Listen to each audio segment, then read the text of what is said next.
So how can we as a public and ulama do something? You can torture, you can waterboard, you can imprison, you can make places like Guantanamo Bay, you can do all of this, but you will never kill an idea. And that idea is that if only 1 million Muslims marched onto Palestine today, no one will be able to stop them.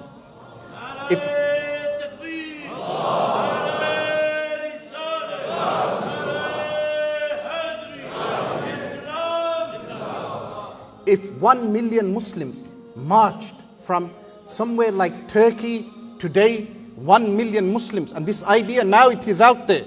Now people will grab this idea. This idea can spread into Pakistan, and we know there are millions of people ready in Pakistan alone. A nation like Pakistan. There are people in Afghanistan who are ready. There are people in Iraq who are ready. There are people in Iran who are ready. There are people in Turkey who are ready. There are people in Arabia who are ready. There are people in Egypt who are ready.